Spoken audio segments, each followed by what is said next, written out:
Muy bien, muy bien. Les damos la más cordial bienvenida al seminario sobre los desafíos clínicos en la diversidad relacional, abordaje terapéutico de las no monogamias. La docente que va a impartir el seminario es Valentina López. Ella es magíster en psicología clínica y posgrado en terapia cognitivo-social, especialista en terapia sexual de pareja y relación emocional, con formación continua en el área. Es psicoterapeuta particular en modalidad online para adultos y parejas. Facilita talleres de educación sexual integral y es una activa divulgadora en medios sobre salud mental. Ha trabajado como psicóloga clínica en Chile, como monitora terapéutica en España. Es cofundadora de una fundación y se desempeñará como docente universitaria. Así que qué honor tenerla junto a nosotros. Echa la bienvenida, ¿cierto? Y la presentación es toda suya la clase, estimada. Perfecto, muchas gracias, Rodrigo. Voy a proceder a compartirles mi pantalla y me dicen ustedes si la ven, porfis. ¿La ven? ¿Me hacen unos puñitos así para arriba? ¿Todo bien? Perfecto, súper. Bueno, vamos a ello. Seminario clínico, desafíos clínicos en la diversidad relacional, el abordaje terapéutico de las no monogamias. Voy a de nuevo repetir, gracias a todos quienes están aquí conectados. Me encanta poder divulgar, poder formar y poder aportar en lo que es esta área de la psicoterapia que puede estar siendo tan invisibilizada, que es tan nueva y es tan necesaria de poder visibilizar para todas las personas a quienes acompañamos a día de hoy. Así que dicho esto, ¿quién soy? Bueno, no voy a detenerme mucho aquí porque en realidad ya Rodrigo dijo todo lo que podía decir y ya aquí lo pueden leer en la pantalla, pero en realidad me gustaría comentarles un poquito lo que no sale en el currículum, ¿no? ¿Por qué yo llegué a dedicarme al acompañamiento en no monogamias? Yo decidí especializarme en el acompañamiento en no monogamias porque yo misma, desde mi vivencia como una persona no monógama, en su momento, cuando yo necesité acompañar de mi proceso de espacios terapéuticos, de recursos terapéuticos, de referente, no encontré lo que estaba buscando. Y es más, me encontré con mucha mirada de juicio en el espacio de terapia, me encontré con un tremendo desconocimiento por parte de los profesionales que me acompañaban y me encontré con un montón de violencia sistémica. Lo que me hizo reflexionar, ¿no?, sobre la urgencia de, en realidad, de tener que abrir estos espacios para personas que deciden vincularse desde un modelo que difiere la norma, ¿no? Y por otra parte, yo misma me di cuenta que en realidad todas las formaciones que yo había cursado, tanto en lo que es la terapia de pareja como la terapia sexual, siempre lo que prevalecía era una mirada y una visión exclusivamente monógama de los vínculos, ¿no? Entonces yo ahí me puse a pensar, ¿no? ¿Qué pasa con quienes no nos vinculamos de esa manera? ¿No? ¿Qué pasa con las personas no monógamas? ¿Cómo poder hacer para que se nos acompañe mejor, ¿no? Y poder aportar en nuestro proceso? ¿Por qué es importante especializarse, ¿no? ¿Por qué es importante comenzar a especializarse en el acompañamiento no monógamo? Las no monogamias han dejado de ser un fenómeno marginal, si se quiere, para empezar a consolidarse como una realidad demográfica creciente a nivel global. ¿Sí? Hay distintas investigaciones que se han hecho a lo largo de los últimos años. Por ejemplo, en Norteamérica se hizo una investigación que reveló que una de cada 5 personas ha participado en algún modelo de no monogamia a lo largo de su vida, una cifra que resuena mucho con una tendencia que está sucediendo en España, donde el interés por modelos abiertos y por modelos poliamorosos ha experimentado un aumento sostenido en el tiempo, posicionándose incluso como un referente en la apertura relacional en el sector europeo. En Latinoamérica, por otra parte, en Chile, por ejemplo, se estima que un 15% de los adultos jóvenes considera los vínculos abiertos como una opción válida. ¿Sí? Mientras tanto, en ciudades como Buenos Aires y Santiago se observa un incremento exponencial de la búsqueda de espacios no monógamos. Entonces, estos datos finalmente no solo reflejan un cambio en el deseo en las personas, sino una transformación profunda en la arquitectura vincular contemporánea, ¿sí? Cerca del 41% de la generación Z ya no identifica la monogamia estricta como su ideal de modelo relacional, lo que nos impone a nosotros como terapeutas un desafío ético importante de desarrollar competencias para poder atender correctamente a una población que ya no se ajusta a un guión relacional tradicional, ¿no? Porque ya la pregunta no es si existen o no existen las no monogamias, es si nuestra consulta, si nuestro espacio terapéutico es un lugar seguro para estas personas. Bien, objetivos del seminario, no me voy a detener aquí porque quiero mucho decirles todo lo que quiero decirles y soy una metralleta yo para hablar, así que si voy muy rápido o pierden, me escriben, me dicen, vale, baja un cambio, please, pero no me voy a detener acá porque ya ustedes pudieron leer esto. Bien, ¿por qué empezar por este concepto? ¿Sí? Es fundamental iniciar con el concepto de mononormatividad, porque como terapeutas, nuestras herramientas clínicas no operan en el vacío, sino dentro de un marco cultural. ¿Sí? La mononormatividad es esta creencia social y cultural generalizada de que la monogamia no solo es la forma más común, sino la única forma correcta, natural, sana, madura y moralmente superior de tener un vínculo sexoafectivo. Entender la mononorma es el primer paso para empezar a transitar desde una terapia que puede estar atravesada por el juicio, por toda esta herencia cultural que arrastramos y en la que crecimos, hacia una terapia más afirmativa y más inclusiva, ¿sí? Permitiéndonos a nosotros también distinguir qué es un conflicto real y qué es simplemente un malestar que puede estar siendo provocado por el estigma social. Si no consideramos el hecho de que la monogamia ha sido impuesta no solo como una práctica relacional, sino como un estándar de salud mental, corremos el riesgo de patologizar a nuestros pacientes de manera inconsciente. ¿Y qué impacto tiene la mononormatividad, ¿no? En las no monogamias y en las personas que llegan a nosotros a consultar? Por una parte, mucho estigma y mucho sesgo, porque perpetúa mitos y estereotipos negativos sobre las no monogamias, como que somos personas menos comprometidas, inestables, promiscuas, muchas veces, ¿no? Los pacientes muchas veces llegan a consultar sintiendo que su decisión relacional se corresponde a un defecto de carácter, ¿no? Y ni hablar de que en los medios podemos ver una caricaturización eh, muy alejada de la realidad, de lo que son realmente las no monogamias, ¿no? No sé si vieron ahí Envidiosa, esta serie argentina que salió hace poquito, que muestran como a una pareja, ¿no? A una imagen de pareja abierta, como una muy sexualizada, ¿no? Como una mujer que es muy desafiante, que esto es complicado, porque si estos son los únicos medios, si estos son los únicos referentes y las únicas imágenes que estamos obteniendo de los medios, se va a desvirtuar la imagen de esto, ¿no? Y esto puede afectar tremendamente a las personas que vivimos la no monogamia y en quienes llegan a consultar. Por otra parte, la mononormatividad promueve mucho la invisibilización y la marginación, ¿no? Al ser la monogamia el default social, los modelos no monógamos quedan invisibilizados y marginados en los medios, un poco lo que les decía recién. Esto lo podríamos relacionar como recurso para ustedes con el modelo originalmente desarrollado por Meyer respecto del estrés de minorías, aplicado históricamente a la población LGTBIQ+, dado que muchas veces el malestar de los pacientes suele ser ambiental y social, ¿sí? No necesariamente estructural por el modelo relacional. Existe una discriminación objetiva, dado que la invisibilidad no es neutral y muchas veces puede ser una forma de exclusión, ¿sí? Los pacientes llegan muy temerosos muchas veces de que su estilo relacional afecte negativamente su trabajo, por ejemplo, o tristes por no poder hablar de sus experiencias vinculares con familiares y cercanos.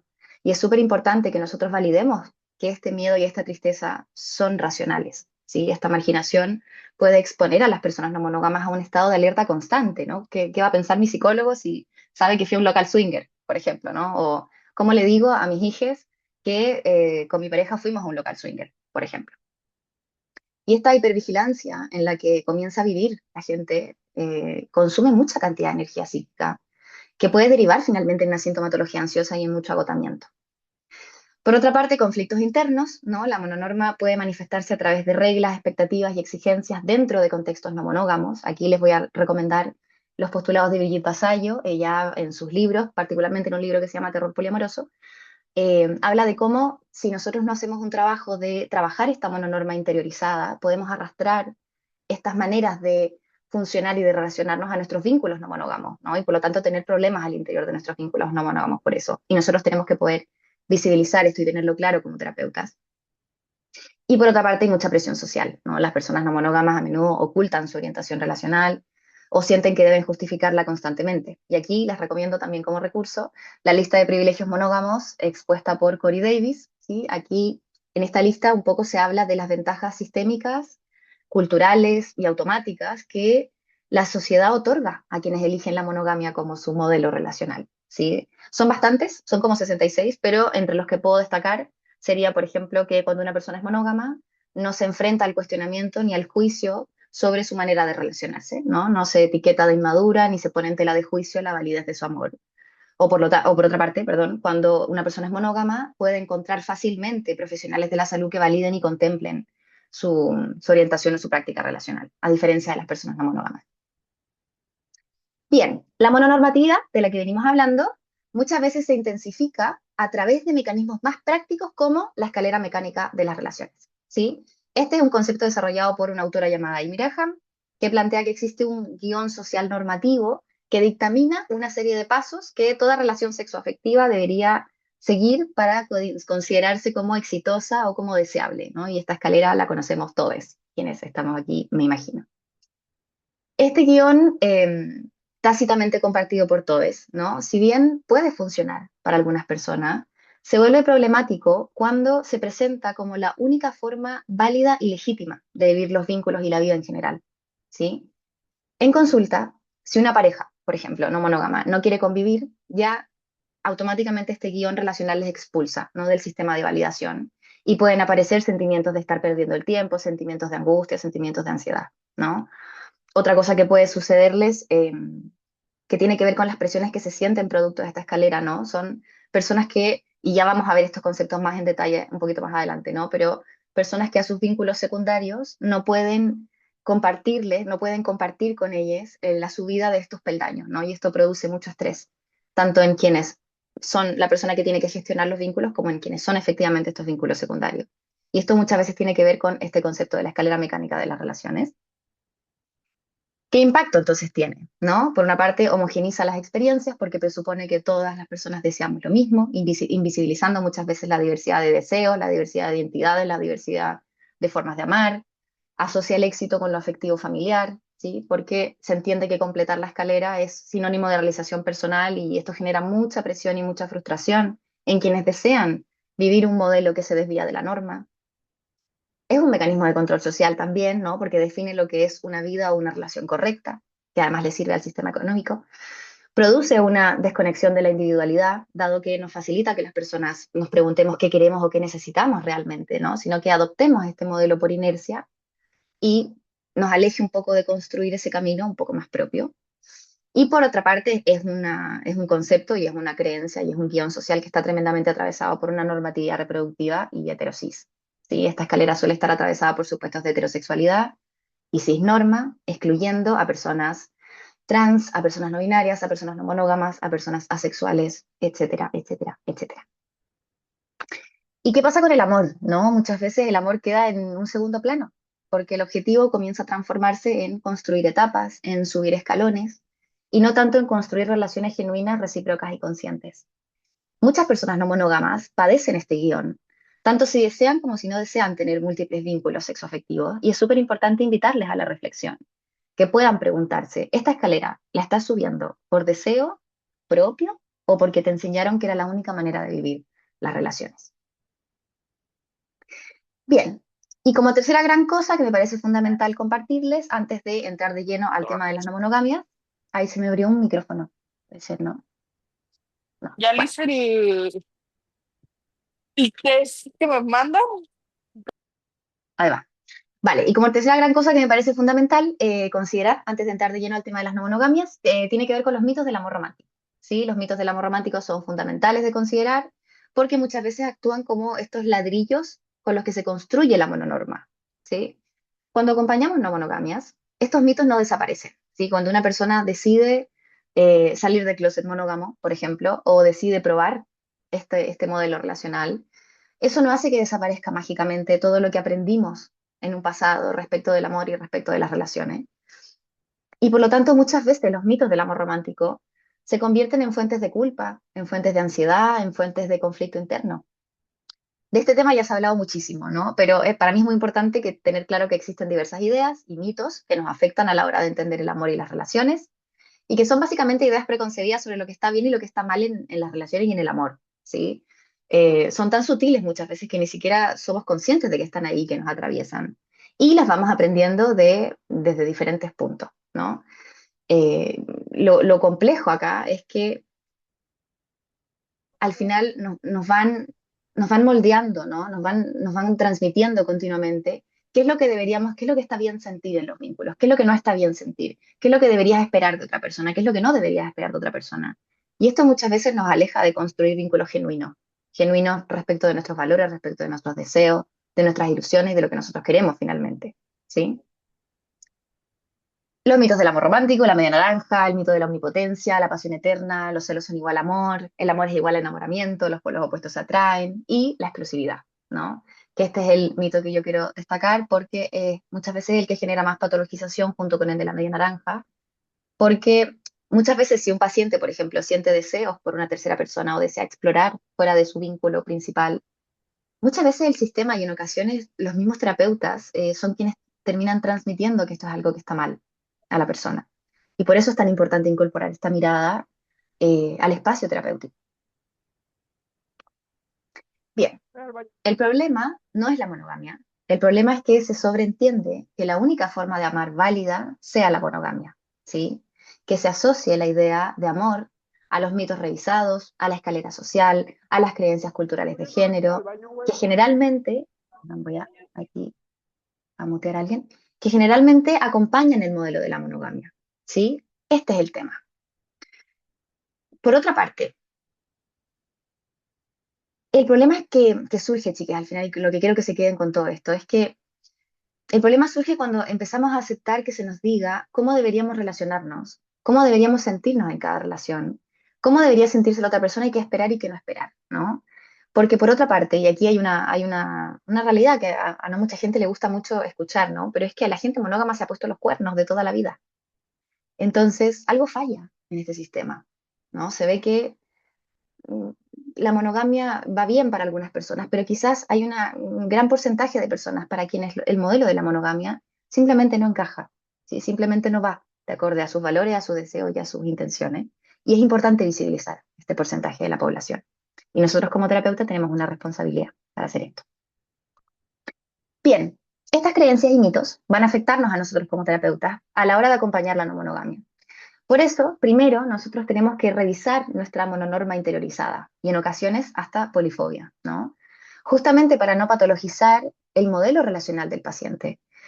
Los mitos y las creencias en ocasiones también respaldan y alimentan la mirada clínica. ¿En qué podemos ver estas cosas, no? Por ejemplo, las terapias siempre suelen anunciarse como terapia de pareja, ¿no? Siempre es terapia de pareja, un poco lo que les decía al principio, ¿no? Las formaciones de terapia de pareja siempre se construyen sobre la base de entender y se sobreentiende que se trabaja sobre una pareja monógama, ¿no? Generalmente cuando una persona llega al espacio de terapia, nosotros presuponemos que es monógama. Algo que también suele suceder mucho es que en parejas o en vínculos diversos con conflictos monopoly, hay una tendencia en los terapeutas a validar las necesidades monógamas por sobre las necesidades poli. Se presupone que las personas no monógamas tienen problemas de apego o que tenemos aversión al compromiso, ¿no? Como que tenemos apego desorganizado, apego evitativo. Y por otra parte, hay una etiqueta y hay una presión social y un estigma social sobre las personas no monógamas de que somos personas promiscuas, egoístas, con apegos desorganizados, etcétera, ¿no? Por lo tanto, mi invitación primero es a que hagan una revisión de esto, ¿no? De cómo fue esa mononorma interiorizada en mí, ¿sí? Porque algunos problemas comunes entre los profesionales de la salud mental que acompañan las no monogamias justamente van en la misma línea de esto, ¿sí? Hay mucho desconocimiento sobre la no monogamia y sobre conceptos importantes de este marco relacional, que es lo que quiero que se lleven hoy, ¿no? Hay mucha dificultad para identificar y gestionar esta monogamia interiorizada. Hay mucha falta de herramientas específicas para trabajar con personas y con la población no monógama. Muchas veces se desvía el foco del problema hacia el modelo no monógamo, ¿no? El problema es que tienen una relación abierta, no es que hay fallas en la manera en que tienen de comunicarse o hay que hacer una gestión de los tiempos un poco más óptima, no, sino que es que el modelo es abierto.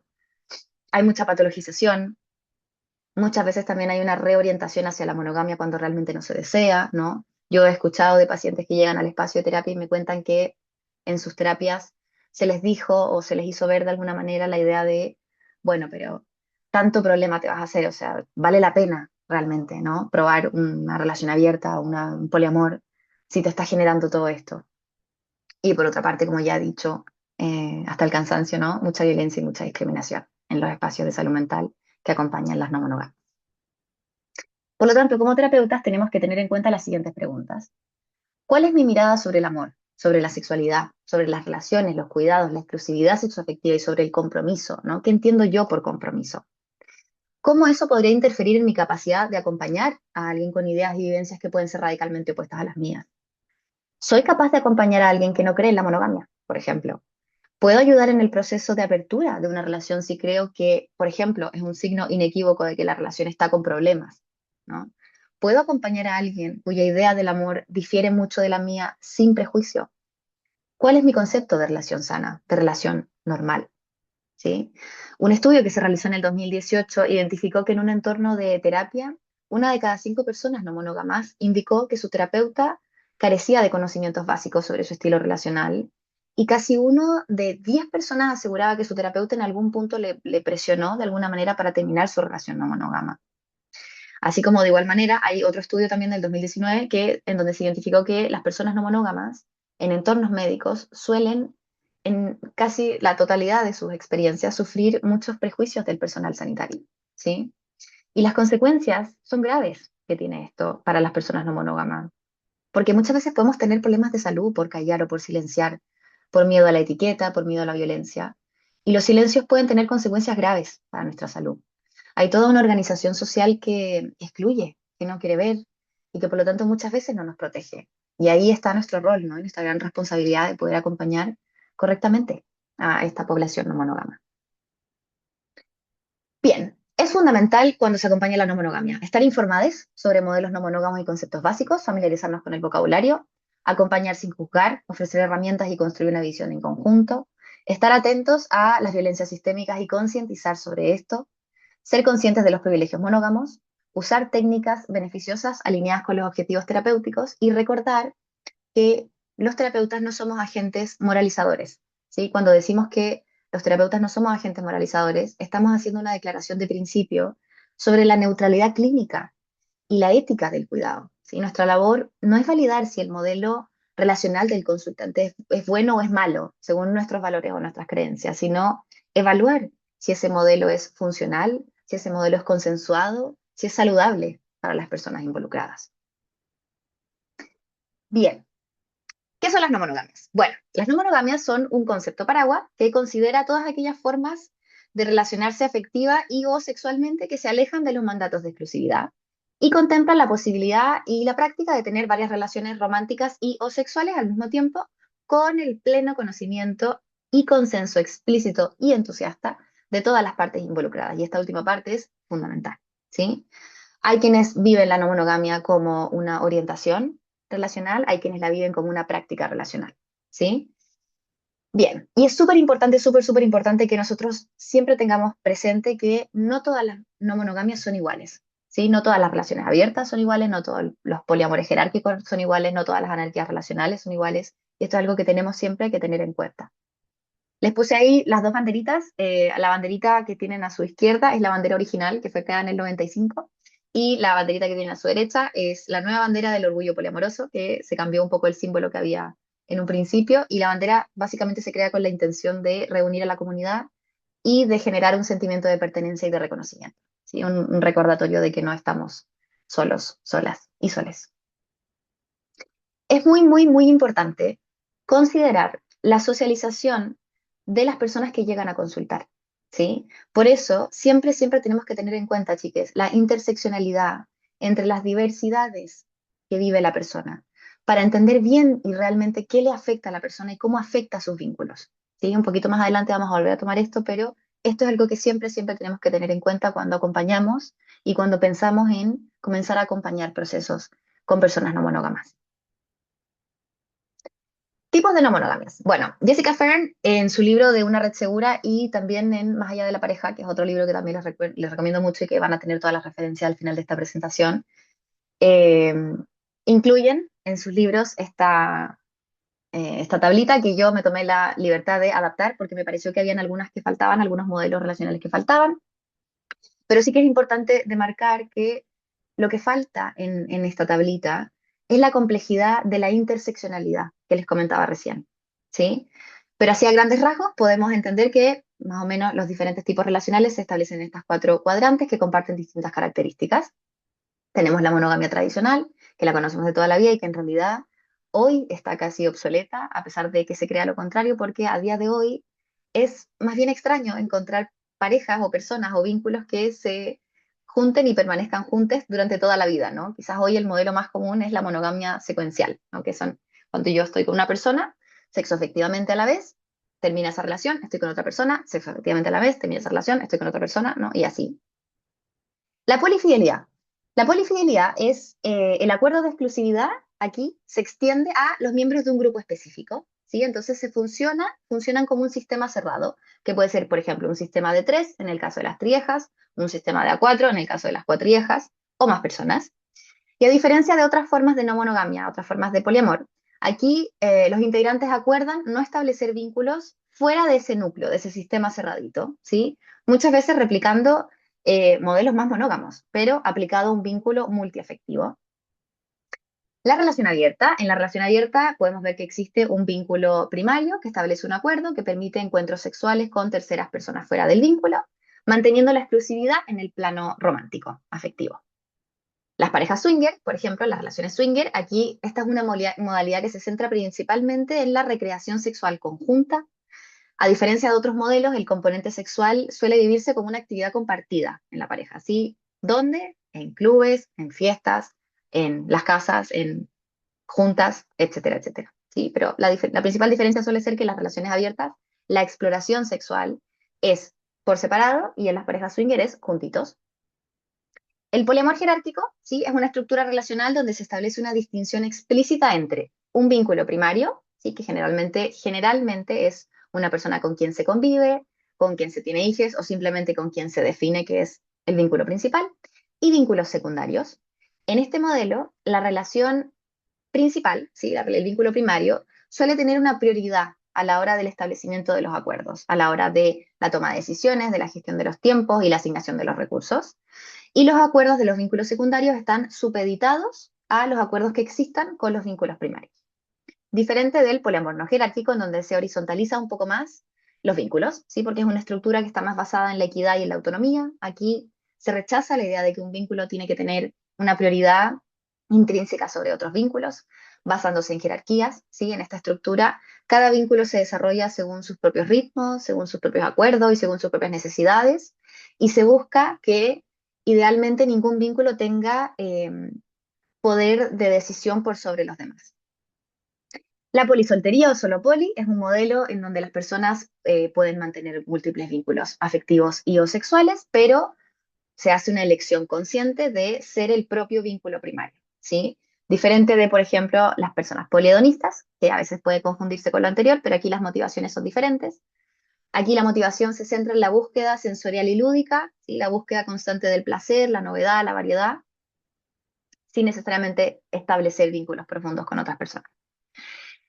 La anarquía relacional y la agamia las quise dejar fuera porque en realidad son más bien filosofías, no son necesariamente tipos de no monogamia, sino que son más bien filosofías, ¿sí? La anarquía relacional, por una parte, es una filosofía y una práctica política que rechaza cualquier forma de jerarquía impuesta o reglas externas sobre los afectos, proponiendo que cada relación, cada vínculo puede construirse desde cero según los deseos mutuos de las personas involucradas, ¿sí?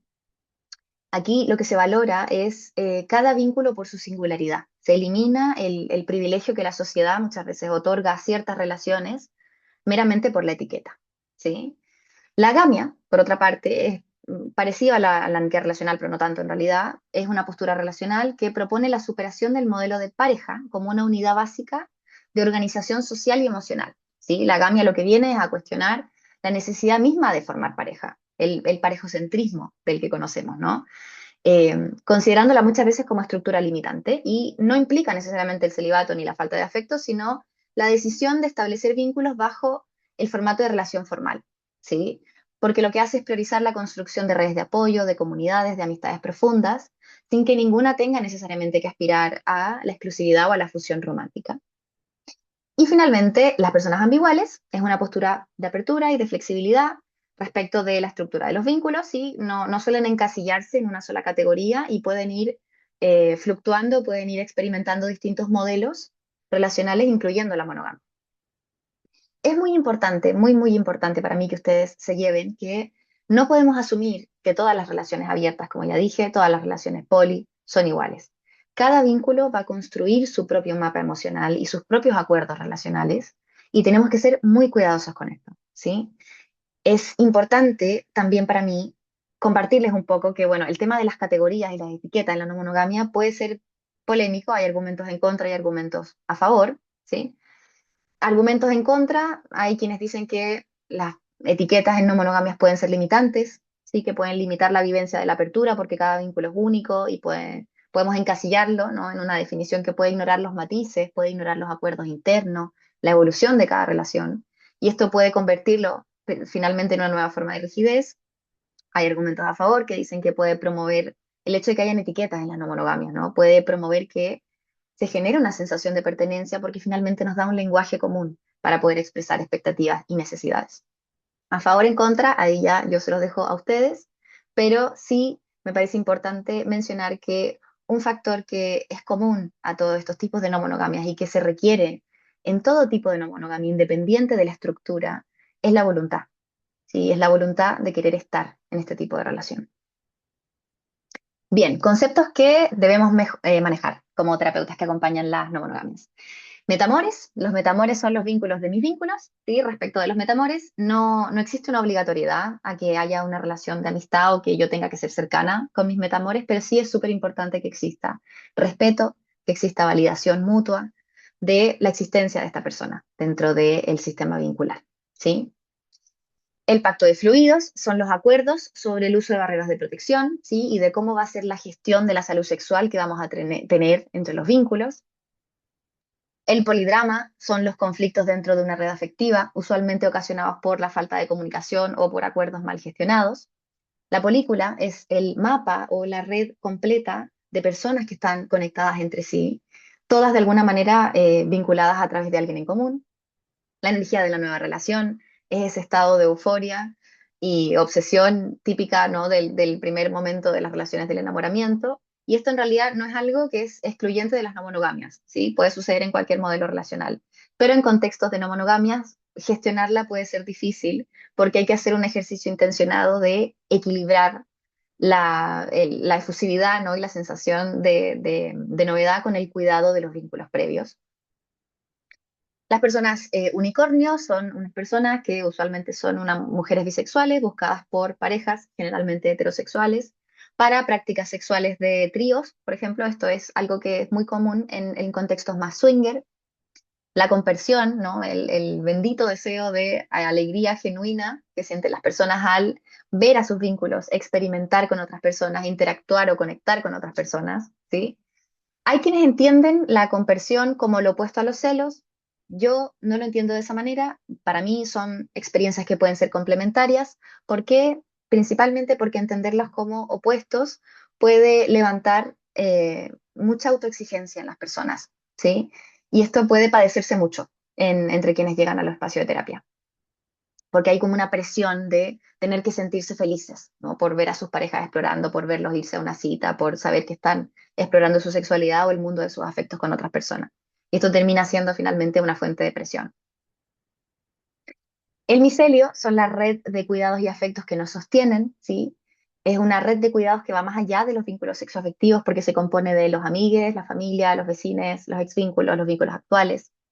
La polisaturación es esa sensación de no tener más energía, de esa sensación de no tengo la capacidad de seguir gestionando, no tengo la capacidad, no tengo el tiempo de seguir gestionando a los vínculos, a los encuentros y el cuidado de la gestión que implica la no monogamia. Las relaciones en B son un diagrama donde una persona es el vértice, si una persona tiene dos vínculos que no están necesariamente relacionados entre sí. Las relaciones DAT, Don't Ask, Don't Tell, son relaciones en donde existe un acuerdo que permite la exploración con personas fuera de la relación, siempre que no se comparta la información, ¿no? Es el típico, bueno, tú dale, pero que yo no me entere. La relación jerárquica y la jerarquía, en realidad, la jerarquía establece vínculos primarios, como ya vimos, con más espacio para la negociación y el establecimiento de acuerdos, y vínculos secundarios, cuyos acuerdos están supeditados a los acuerdos de los vínculos primarios. Es importante que nosotros sepamos a qué se refiere una persona cuando dice vínculo primario, vínculo secundario, y que entendamos qué conlleva una jerarquía determinada, ¿sí? En un espacio vincular. El derecho a veto es la facultad, ¿no? Es un tipo de acuerdo que le da la facultad a una de las partes de un vínculo para terminar o prohibir o restringir alguna relación o alguna persona, ¿sí? Este concepto es bastante cuestionado en la ética poliamorosa. Aquí depende, ¿no? Desde dónde lo miremos, depende del momento de la relación, depende de los valores de cada persona, depende de la intención de quienes forman parte de este sistema vincular. Las personas polyfake son personas que usan la etiqueta de poliamor muchas veces para encubrir conductas irresponsables, faltas de compromiso afectivo y infidelidades muchas veces, ¿sí? Si no hay consentimiento real. Y lado A, lado B, este es un concepto que yo escuché en Chile, ¿sí? Yo no sé si esto se usa o se hace tanto en otros países, pero en Chile se usa mucho en contextos swinger para diferenciar las actividades swinger respecto de las actividades cotidianas tradicionales. Entonces los pacientes llegan y te dicen, tuve una fiesta lado B, ¿no? Tuve una fiesta swinger. O tuve un matrimonio lado A. Bueno, fue un contexto que no era swinger. Bien, algunas temáticas comunes en el acompañamiento a no monogamias. La número uno, top one, máxima motivo de consulta que generalmente acompañamos cuando acompañamos no monogamia es la gestión de los celos y la regulación emocional, ¿sí? Aquí el trabajo es, ojalá no demonizar los celos, sino validarlos y reconocer qué es lo que necesita ser revisado, ¿sí? ¿Qué está sosteniendo a esta emoción de los celos? Aquí un recurso que les puedo compartir que es muy útil es la herramienta del pulpo de los celos. Eh, Finalmente, es que podamos entender qué representan los celos, ¿no? ¿Qué forma toman? ¿Qué heridas hay a la base de estos celos, ¿no? ¿Qué necesidades, qué deseos, qué expectativas son las que están apareciendo? Es un poco parte del trabajo que hacemos en no monogamias cuando gestionamos los celos. El síndrome de la poliamorosa, el poliamoroso de le poliamorose perfecta, que es esta presión de no tengo que sentir celos si soy poliamorosa, ¿no? No tengo que sentir celos si soy no monógama. Y esto muchas veces genera una represión emocional profunda que termina por explotar. Muchas veces termina por afectar no solo a la persona, sino a sus vínculos. Nosotros como terapeuta tenemos que normalizar esta incomodidad. eh, y normalizar finalmente las dificultades a las que nos enfrentamos cuando comenzamos a desmantelar toda la estructura de la monogamia, así que naturalmente va a traer conflictos internos por todo lo que ya vimos anteriormente.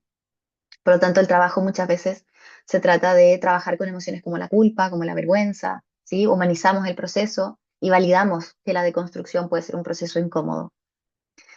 La construcción de acuerdos también es otra gran temática con la que trabajamos. Aquí generalmente diferenciamos entre límite, acuerdo y regla, ¿sí? Revisamos los acuerdos preexistentes, considerando los límites personales, las necesidades de cada una de las partes, chequeamos que haya un consentimiento entusiasta, gestionamos las expectativas versus la realidad, ¿sí? Evaluamos desde dónde puede aparecer un acuerdo particular, cuál es su función, cuál es la función de este acuerdo dentro de este vínculo, cuál es la expectativa, cuál es la necesidad que está a la base, qué significa este acuerdo para cada una de las partes, ¿sí? Y evaluamos si efectivamente es factible llevar a cabo esos acuerdos, concientizando siempre, y esto sí que es muy importante, que los acuerdos no deben ser permanentes, ¿sí? Tienen que ser flexibles y que tienen y que pueden ir cambiando con el tiempo, porque las personas vamos transformándonos a lo largo de nuestra vida y no nos mantenemos estáticas. Por lo tanto, los acuerdos tampoco deberían ser estáticos. La salida del closet monógamo, sí, aquí trabajamos en fortalecer la validación interna, evaluamos el entorno, es decir, hacemos un análisis de los riesgos y la red de apoyo para poder analizar si efectivamente es seguro para la persona develar su orientación relacional. Acompañamos también en el duelo que puede significar muchas veces dejar atrás toda la legitimización social que tiene la monogamia, ¿sí? Para comenzar a construir nuevas formas de legitimidad. Evaluamos también si es que hay más de una identidad disidente dentro de este closet, ¿sí? ¿Por qué ahora? ¿Por qué? ¿Cuáles han sido los impedimentos para que esta salida no se diese antes? ¿Sí? ¿Qué motivaciones hay detrás? Son cositas que vamos trabajando. Gestión relativa a temáticas de crianza y no monogamias. Aquí se trabaja por poder llegar a acuerdos respecto a la integración de las estructuras relacionales diversas con el cuidado y la crianza, muchas veces cuestionando los modelos de familia tradicional para poder transitar hacia nuevos modelos de familia. Aquí, por ejemplo, evaluamos en qué etapa del desarrollo familiar están las personas involucradas. No es lo mismo gestionar acuerdos para una etapa en donde, por ejemplo, hay hijos que son chiquititos o hijos adolescentes, ¿sí? Solemos trabajar en la gestión del tiempo, en la comunicación, el miedo al juicio social, si es que existiesen problemas de jerarquía propias de la convivencia, etcétera, etcétera. El proceso de abrir la relación también es otro gran temazo. Aquí lo que hacemos por lo general es explorar el motivo de la apertura, cómo está la confianza de la relación, las habilidades comunicativas de cada una de las partes, qué expectativas tienen las personas de esta apertura de la relación. ¿Sí? Hay veces que hay imaginarios que entran en conflicto luego con la práctica no monógama, ¿sí? Hay, por ejemplo, se me ocurre algo que veo bastante en el espacio de terapia, parejas, por lo general, que llegan y dicen, es que siento que estamos gestionando un montón y no estamos haciendo nada, ¿no? Y yo pensaba que esta apertura iba a ir acompañada de mucha práctica sexual, intercambio, locura, yo iba a poder explorar por mi parte y en realidad lo único que hacemos es gestionar, ¿no? Entonces tenemos que valorar y revisar estas expectativas que hay. Por otra parte, hay que ver si es que hay que hacer alguna reparación de daños previos, ¿sí? Si es que hubiese algún problemita en la confianza, en este vínculo que ya viene construido, ¿sí? Hay que evaluar los ritmos de cada una de las partes también. Hay que entender qué mirada tiene cada uno respecto de la no monogamia. Hay que explorar los miedos que se despiertan ante la idea de la apertura de la relación. Y es muy importante hacerles entender a las personas, chicas, que el proceso es incómodo, ¿sí? Que pueden haber complejidades que se tengan que gestionar y que habrá que aprender con mucha paciencia. Así que hay que tener mucha paciencia y mucha autocompasión en este proceso para poder sostener esa incomodidad, ¿sí? Entonces, entendemos que necesita cada parte, traducimos eso en cuidados y evaluamos la red de apoyo también de cada parte. Eso es otra cosa que es muy importante.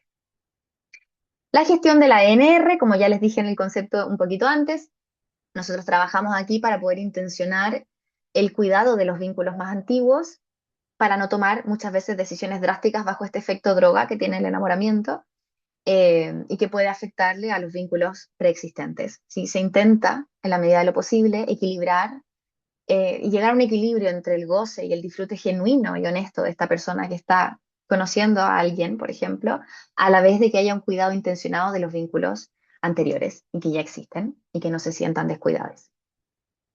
La no monogamia como vía de escape a los problemas es algo también que veo bastante, ¿sí? Aquí muchas veces llegan a terapia de vínculos que, por ejemplo, quieren abrir sus relaciones como una solución desesperada o un último recurso para reparar algún problema.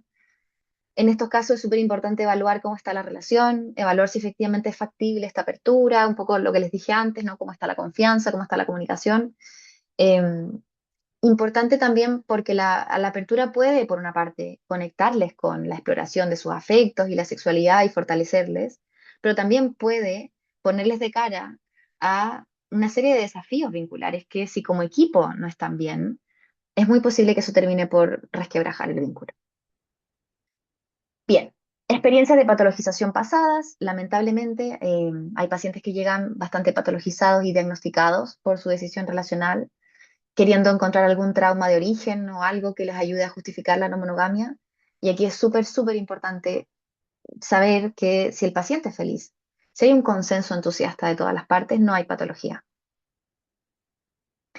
Infidelidad o ruptura de pactos. Aquí exponemos y exploramos los motivos de la infidelidad, intentamos validar las experiencias emocionales de cada una de las partes, enumeramos los daños causados, trabajamos en el efecto que puede producir la ruptura de pactos, ¿sí? Para el sistema vincular y lo que significa para cada una de las partes.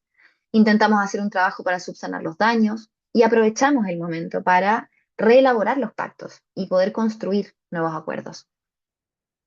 La gestión de los tiempos, esta no es el motivo más común, pero acá las principales cosas que tenemos que trabajar tienen que ver con ese deseo de querer llegar a todo, ¿no? De querer estar al 100% para cada uno de los vínculos y para mí mismo, ¿no? De mi propia vida. Y muchas veces esto puede llevarles a las personas al desgaste y llevarles a la polisaturación, de la que ya hablamos. Entonces lo que hacemos son principalmente ejercicios para que haya una declaración de las intenciones, para que haya una declaración de la vivencia de los tiempos, ¿no? Evaluando calidad versus cantidad, que haya vayamos ordenando las prioridades, etcétera, etcétera. Usamos mucho Google Calendar y Excel para esto. Y la comunicación, ¿sí? Y aquí trabajamos a través de diversas herramientas para poder ir fortaleciendo la manera que tienen las personas de poder vincularse, de poder, perdón, comunicarse de manera asertiva, responsable efectivamente, entendiendo que mis palabras tienen un efecto en la otra persona, ¿sí? Reconociendo las necesidades, haciendo peticiones y no exigencias y validando la emoción. Vale. Luego de todo esto que he dicho, recordar siempre la interseccionalidad, sí que es esa cuota, ese factor de complejidad que tiene esta tablita tan clara, ¿no? Respecto de los tipos de no monogamia. Es muy, muy importante que nosotros hagamos una revisión de la interseccionalidad, ¿sí? De la socialización con la que viene cada persona. Que nos sentemos y que nos tomemos el tiempo de evaluar si existe una posible polifobia en esta persona, o LGTBI-fobia o kinkifobia que está interiorizada, si existe violencia estructural o del entorno más cercano a la persona, ¿sí? Si son personas que se mueven en contextos más monógamos, posiblemente estén expuestas a más violencias sistémicas que personas que se mueven en contextos más no monógamos, más alternativos. Evaluar y entender realmente la socialización que trae esa persona, entender a qué roles de género ha estado expuesta esta persona, ¿sí? Vivimos diferente el deseo y la culpa, por ejemplo, respecto de cómo hemos sido socializados, ¿sí? ¿Cómo han sido los cuidados? ¿Cómo es esa libertad individual? ¿Cómo se vive esa persona sus responsabilidades? ¿Cuál es su edad? ¿Cuál es su origen? ¿Cuál es su lugar de residencia? ¿No? No es lo mismo vivir en un pueblo y ser no monógamo a vivir en una ciudad, en una super ciudad, con un montón de espacios no monógamos a disposición, ¿sí? ¿Cuál es su poder adquisitivo? O sea, perdón, ¿cómo es el capital social y sexual de esa persona? ¿Sí? Esta persona ha estado sometida a algún tipo de violencia estética, por ejemplo. Tiene personas a su cargo, ¿cómo es su estado de salud? Está expuesta a una falta de protección legal, ¿no? Ve la no monogamia como una práctica o la ve como una orientación relacional. Existen otras identidades disidentes, ¿sí? Existen otras cosas que forman parte de este closet monógamo. Todas estas cositas tenemos que poder entenderlas para poder realmente acompañar a la persona como lo necesita y poder entender qué es lo que le afecta a esta persona realmente. Y quería cerrar con esta pregunta que me llega mucho, por lo general me la hacen mucho en los medios a los que voy y en las redes sociales. Me preguntan, ¿cuál es el perfil psicológico de una persona no monógama? Y ante esta pregunta a mí me gusta mucho responder con lo que dice Sandra Bravo, que es una tremenda exponente en no monogamias y una profe muy querida que tengo. Y ella dice, las personas no monógamas estamos igual de locas, igual de sanas, igual de enfermas que las personas monógamas, pero sufrimos rechazo e incomprensión. No tenemos referentes y muchas veces vivimos en un armario y sufrimos los polidramas en silencio y solitariamente. Eso nos puede causar malestar psicológico, pero no necesariamente por nuestra forma de relacionarnos, sino por la mirada externa. Muchas gracias. Bien, lo logré en una hora. Vamos. ¿Cómo están? Quiero ver preguntas. A ver, Rodrigo, ¿me podéis ayudar con las preguntitas, porfis? No sé si andas por Claro que ahí. sí. Ujú. Claro que sí, claro que sí. Están llegando, mira, están llegando ahí los aplausos y corazones virtuales. Ah, La tremenda ponencia. Seca, seca, dicen gracias por a ahí. ustedes. Sí, como decía Valentina, levanten por favor la mano aquí en la plataforma para que puedan hacer sus consultas, sus apreciaciones. Sí, y si por favor, si no alcanzamos alguna de sus preguntitas o les surge alguna pregunta después, una vez que puedan masticar toda esta información, pueden escribirme al Instagram y yo les respondo feliz cuando apenas pueda. Podríamos dejar escrito el Instagram mientras, ¿cierto? Ahí Sí, para... está ahí en Mm. la pantallita. Ya, súper. Ahí está arroba la psicovalen. La psicovalen. Están preguntando si está o dónde va a quedar grabado en nuestro canal de YouTube. Somos Adipa. A partir de mañana pueden revisitar la grabación. Ahí tengo la mano levantada de Luz María Martínez. Me gustaría dejar de compartir pantalla para poder verles las caritas igual. Dame un segundito, no sé por qué no puedo. Ya. ¿Me ayudarías tú, Rodrigo, por Claro. favor, que yo soy malísima con la tecnología? Ahí. Ahí Ahí. va. Vale, súper. Les escucho. Hola Valentina, muchísimas gracias Hola, por tu Luz. exposición. Estuvo increíble porque la verdad es que es cierto que no hay tanta información al respecto de las relaciones y todo el mundo da por hecho en cuestión, digo, por el lenguaje, por entre muchísimas cosas, dan por hecho ciertamente siempre en monogamias. Mi pregunta aquí es un poquito la exposición con el adolescente. Si Ujú. bien estamos teniendo este tipo de temas, digo, no voy a tocar el tema de que, ay, como le digo a mis hijos, porque tú lo mencionaste, es como esto también depende de ello, pero un adolescente que está en plena curiosidad, el saber qué soy, los noviazgos y todas estas cosas que ya sabemos, ¿cómo podemos abordarlo? Yo soy maestra y trabajo con pacientitos chiquitos y adolescentes, entonces yo creo que sería o sea, el entender cómo abordarlo sería muy bueno. Sí, me encanta tu pregunta. Muchas gracias, Luz María, por tu preguntita. Eh, yo creo, a mí por lo menos la manera que, yo no trabajo con adolescentes, sí, pero se me ocurre que una buena manera, y te comparto de paso un recurso, hay un libro que se llama Reinventa las reglas, que es de John Megan Barker, algo así creo. Y en este libro nos puede acompañar justamente en este trabajo de poder invitarles a las personas a que se pregunten y a que se replanteen todo lo que el guión social normativo nos transmite, ¿no? Lo que significa ser varón en nuestra sociedad, lo que significa ser heterosexual, homosexual, asexual, alosexual, ¿no? Que en el fondo, para mí, el trabajo tiene que ver con psicoeducar desde el compartir todos los recursos y compartir la mayor cantidad de recursos a disposición para que las personas puedan libremente elegir qué es lo que les hace sentido en ese momento de sus vidas, independiente que sea la etapa de la adolescencia, ¿sí? Para eso te recomiendo ese libro, Reinventa las reglas. Creo que te puede servir muchísimo, para ti también, ¿eh? Porque es buenísimo para una persona, uno se hace un montón de preguntas cuando los lee, pero creo que sobre todo para la etapa de la adolescencia puede ser muy bueno, puede ser un súper buen recurso. Muchísimas gracias. Gracias a ti. Hay tengo un montón de mensajes que no había podido ver porque estaba en la presentación. Hay una manito levantada. Claro, José Juan. Ahí le estoy habilitando el micrófono. Súper. Sí, muy buenas tardes, Valentina. Muchísimas gracias por esta información. Realmente he quedado impresionado, bueno, impresionado hasta se queda corto. Realmente es un tema que tienes mucha razón en tomar en cuenta y en consideración, porque lamentablemente en esta actualidad que estamos viviendo, ha habido demasiadas situaciones donde precisamente las personas que no aceptan lo que se supone que debería de estar dentro de la sociedad, pues evidentemente siempre va a haber cierto nivel de discriminación y por supuesto Ujú. ciertos comentarios que van a tener un impacto significativo sobre la población. En este caso, mi pregunta va un poco más centrada a lo que mencionaste, y me gustaría saber cómo intervenir cuando la no monogamia es vivida con mayor bienestar por un miembro o miembro de la relación y con sufrimiento persistente por otro. Ujú. Sí, algo que sucede mucho también, ¿sí, José? Es algo con lo que nos encontramos bastante en el espacio de terapia cuando una de las partes está teniendo quizás un poquito más de dificultades para poder gestionar las emociones que surgen, un poco por llevar a cabo o a la práctica un poco la no monogamia.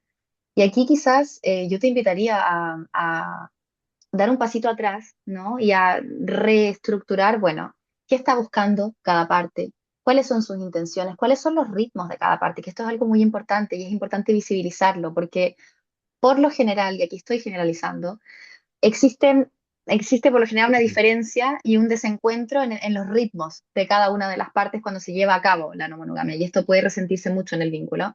Entonces, poder dar un pasito atrás, invitarles a que demos un pasito atrás y nos sentemos a reelaborar, ¿no? Los acuerdos, ¿ah? Que podamos entender realmente cuáles son las intenciones de cada una de las partes. Si es que hay un miedo, por ejemplo, si es que hay un dolor que está surgiendo en alguna de las partes de la relación, entender qué sostiene a este dolor, ¿no? ¿Con qué tiene que ver este dolor? ¿Hay alguna necesidad quizás que no se está verbalizando? ¿Hay alguna expectativa que no se está cumpliendo? ¿Hay alguna emoción que no se está normalizando en el contexto de la relación? Y en ese sentido, ¿cómo podemos traducir eso en un cuidado? ¿No? ¿Cómo podemos hacer para que tus vínculos puedan cuidarte de la manera que tú lo necesitas? ¿No? Y eso es sentarse a reelaborar. No sé si te sirve lo que te digo, pero bueno, se me ocurrió un poco eso con lo que me decías. No, sí, me sirve de mucho. Yo sé que a veces los pacientes, eh, nuestros propios pacientes, nos utilizan básicamente como intermediarios y sobre todo buscan, yo sé que es normal, no pasa nada, es algo que yo no critico en mis pacientes, pero siempre buscan un intermediario o alguien que medie entre dos partes y pues evidentemente no podemos hacer eso porque eso iría precisamente en contra de lo que es la terapia, o sea, no podemos dar toda la validación, pero tampoco podemos dejar a una de las partes sin esa validación de que, bueno, ¿qué podemos hacer? ¿Cómo lo podemos llevar a cabo? Y Ujú. generalmente es muy frecuente, pero en parejas. Ujú. Y es muy importante para complementar simplemente lo que decía José, que no seamos nosotros quienes le digamos a las personas, estás haciéndolo bien, ¿no? En la relación abierta, porque no nos corresponde realmente a nosotros decirle eso a las personas, porque un poco por lo que dije antes, ¿no? Cada relación, cada vínculo va a ser diferente, ¿no? Y nosotros no somos, los terapeutas no somos agentes moralizadores que estamos para generar un juicio o dar una validación a las personas que vienen al espacio de terapia. Nosotros estamos para cuidar esa humanidad, para validar el proceso, para humanizar el proceso y para cerciorarnos de que haya un consenso explícito, entusiasta, que haya una intención y una voluntad de todas las partes de querer formar parte de esta de esta estructura. Gracias por tu Muchísimas, pregunta. muchísimas gracias, Valentina. Súper bien. Súper. Veo Tenemos, un montón recuerdo, de mensajes, ¿no? No se me abre, no sé por qué. Pero bueno, les recuerdo que pueden levantar la mano. Sí, está súper activo el chat. Ahí José Landa levantó su mano. Ahí le estoy habilitando el micrófono. Hola, ¿me escucho? sí, Súper. te escuchamos, José. Ay, hola, bueno, muchas gracias por la charla. Mm, Yo quería saber si me puedes dar como más herramientas para el manejo de celos o quizás como de reforzamiento a la pareja. Actualmente estoy en esta transición a la no monogamia consensuada y claro, los principales retos con los que me encuentro hoy en día con mi esposa es como sus celos y no sé cómo yo ayudarla o reforzar Ujú, como ujú, darle seguridad ujú. yo intento hablar mucho, abro el diálogo, pero no sé, quizás si hay alguna Sí, herramienta en la que yo me pueda apoyar para reforzar mi cariño y darle la seguridad que siento que busca de mi parte, que siento que es lo que se cuestiona. Eso sí. quería saber yo. Sí. Si es para acompañar a un vínculo y no tanto como desde el espacio terapéutico, lo que me sale decirte, José, es que a mí me gusta mucho poder entender los celos como una brújula que muchas veces apunta hacia alguna necesidad que no está siendo necesariamente explicitada, que quizás no está siendo considerada, y en función de eso podemos tomar medidas respecto de cómo cuidar ese miedo, esa necesidad o esa expectativa o ese deseo de manera más intencionada, ¿no? Y poder hacerle sentir a la persona que el vínculo es un lugar seguro y que la intención del vínculo es cuidar, ¿no? Del vínculo y de las partes involucradas, porque muchas veces, que estoy generalizando, muchas veces los miedos que se despiertan tienen que ver con la sensación de abandono o de competencia o de comparación o depresión, ¿no? Y en ese sentido es como, bueno, ¿cómo hacemos para cuidar de la mejor manera ese miedo, ese dolorcito, para que eso se traduzca en que tú confíes más en este vínculo, ¿no? Y no necesariamente en acuerdos rígidos, que es como otra cosa que suele suceder mucho en las no monogamias, cuando no hay mucha sensación de seguridad en los vínculos, uno se tiende a estar.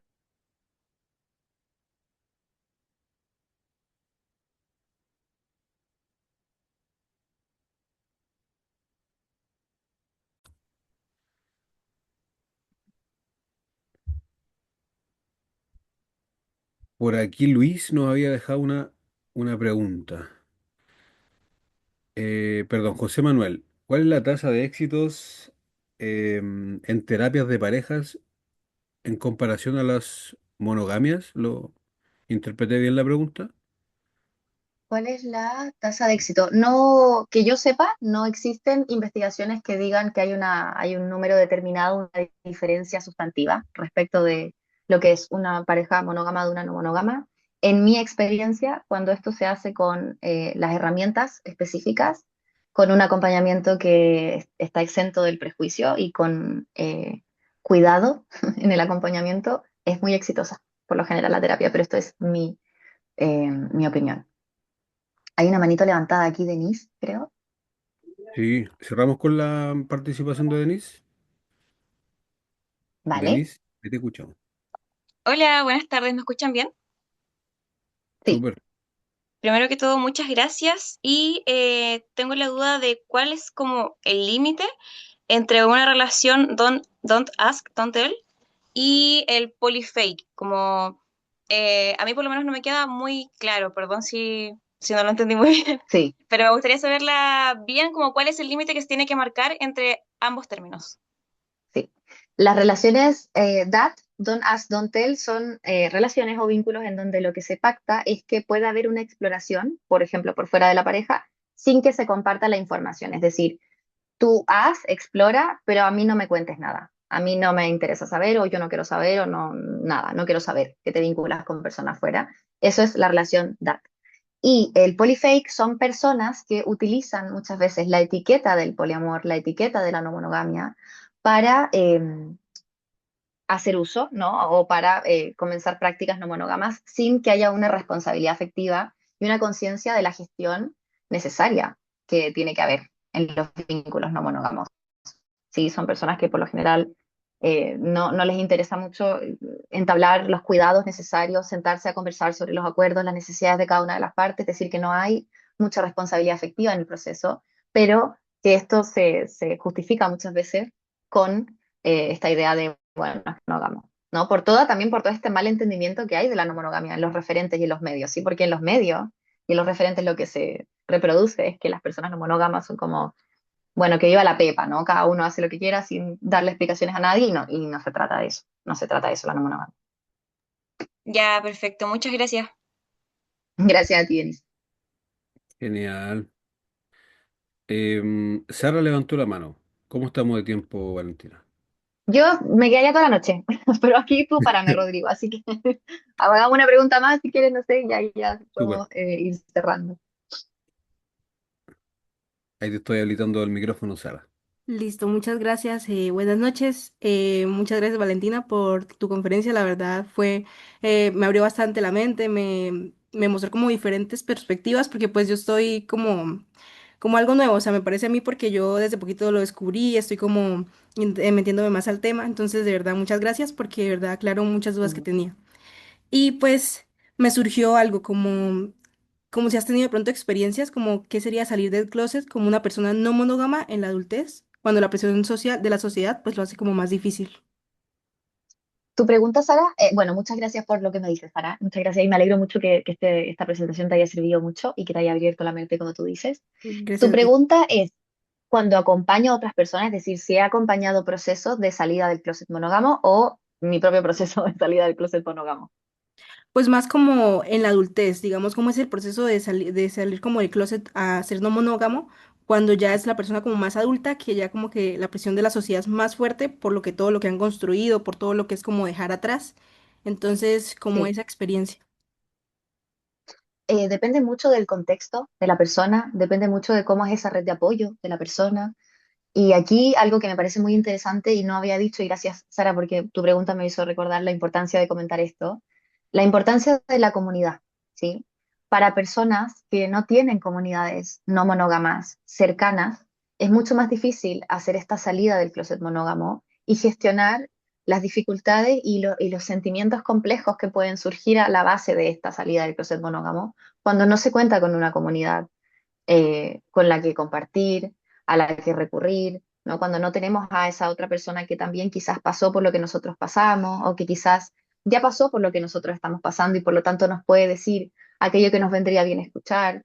Entonces, en ese sentido, mi respuesta creo que depende del contexto de cada persona, pero sí que algo que puede ser muy bonito de intencionar y quizás de mencionar desde nuestro rol como terapeutas es la búsqueda de una comunidad no monógama, que puede ser siempre muy positiva en este proceso de la salida del closet monógamo, de las personitas no monógamas.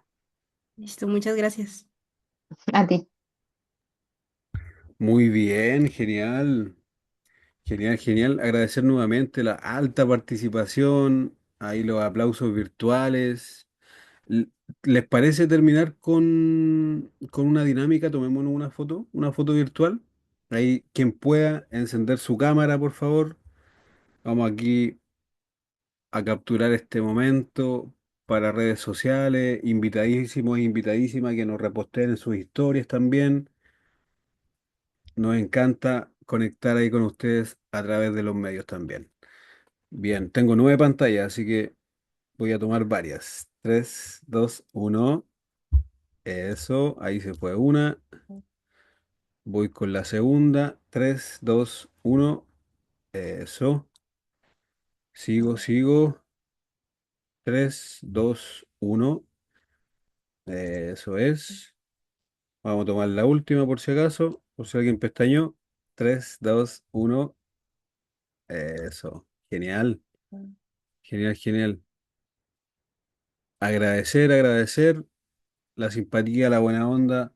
Que no se vaya nadie, por favor, porque nos queda el momento de la certificación.